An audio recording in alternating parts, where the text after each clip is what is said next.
Hello everyone and welcome back to another Minecraft update video. We are on Minecraft.net to check out Snapshot 18w31a. It says surviving the heat, most of the Java team are on holiday / on fire, but we still managed to release a snapshot. Now this snapshot is for Minecraft 1.13.1 and there are some big changes in here, so quickly we're going to read over the notes before we go into the game. It says that it's optimized performance, we'll have to see how it does.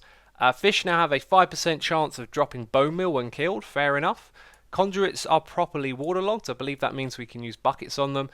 Bone meal used in water now has a chance to grow coral in warm ocean biomes. I'm interested to see if that means not only the coral blocks but the fans and the tubes as well. Then we have squid now only spawns in rivers and oceans. This is a huge change to how we make squid farms in a desert, so that's the first thing that we're going to go and check out. And then last of all it says added a concept of force loading chunks to the game and a command /chunk to toggle force loading on and off. That sounds really interesting. It's only a concept though, so it might not actually make it into the full release.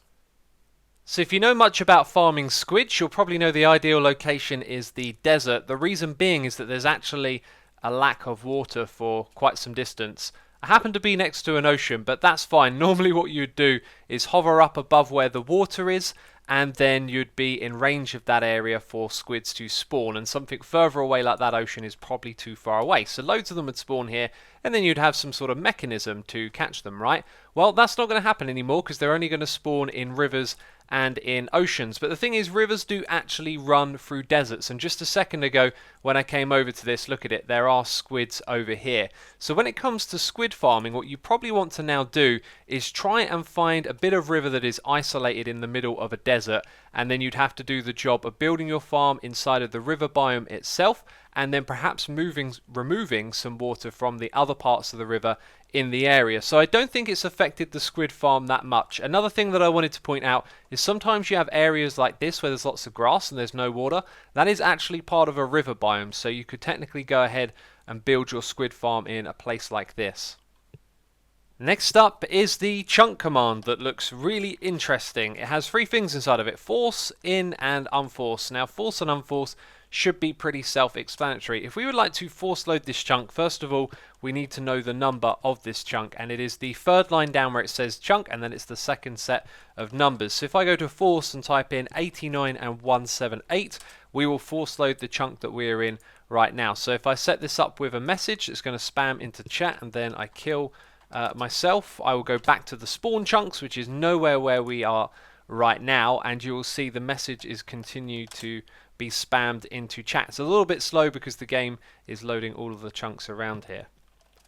So I'm typing in the same numbers, but we're using unforce down here, so this will no longer be loaded, and when I do the kill command again, we will see when we respawn in the chunks this time, it's not going to spam the message anymore. So I'll type in test, and you can see that chunk is no longer loaded. Next we have the one in the middle, in, and this is for dimension, so you can target a specific dimension. Let's target the end. Let's force load 0 and 0. I actually have a command block over there running right now because the chunk hasn't been loaded yet. It hasn't actually loaded. That could be a bug as I just described it, or it could be something related to dimensions. And now what we're going to do is teleport over there, and then when we load the world, it stays loaded. So I will kill myself again to go back to the overworld, and that message will keep spamming because we have loaded the chunk in the end. Let's type test. There you go. There is now a 5% chance that a fish will drop bone meal when killed. What does it mean by killed exactly? Let's go get a bunch of fishies in here, kill them ourselves with these, and we get bone meal, right? Yes, we get a tiny amount of bone meal. So now what happens if we don't kill them and they die of suffocation on their own? Jeez, that is a lot of fish. Are we getting more bone meal? Yes, we're definitely getting bone meal. So it doesn't need to be killed by a player. Let's see if it's true of salmon as well. Have I picked up any bone meal? Yep, just picked up a couple of pieces. This sounds amazing. Very alien. And they do indeed drop bone meal. And so does the tropical fish. Well, I've got a looting 1,000 sword, and this doesn't seem to make any difference. So probably not affected by looting. So I believe the conduit needs water inside of these prismarine blocks in order for it to function. That's what we came here to check out. You can now have a conduit without water inside of it, but you can't have a functioning one by the looks of it. And it's now time to have a little bit of fun checking out the most interesting feature in this snapshot, the ability to regrow corals. Now, we are actually in a lukewarm ocean and the website said warm, so I thought this would be a good place to test just in case it means lukewarm as well. So I'm going to go around bone mealing for a while and see if anything happens. Whoa, there we go. I gave up, teleported to a warm ocean. First thing I do when I bone meal is I get some of the corals. Not coral blocks, notice. These are just the tube blocks, right? Got the tube coral, the fire coral, the horn. Yes, so those types of corals. I'll do this for a little bit longer. I believe in the Bedrock edition of the game you can actually grow the coral blocks themselves, which is what I was expecting to see here because of that. Now you can see we can use the bone meal on the coral blocks themselves. We can put bone meal down on other blocks. If we keep bone mealing the same type of block over and over again, it doesn't then turn into a block. There doesn't appear to be a way to get the fans either. So if I were to just keep bone mealing this, it sort of spreads to the side a little bit. So it's just the way to get the tubes, the fires, and those corals, not the coral blocks.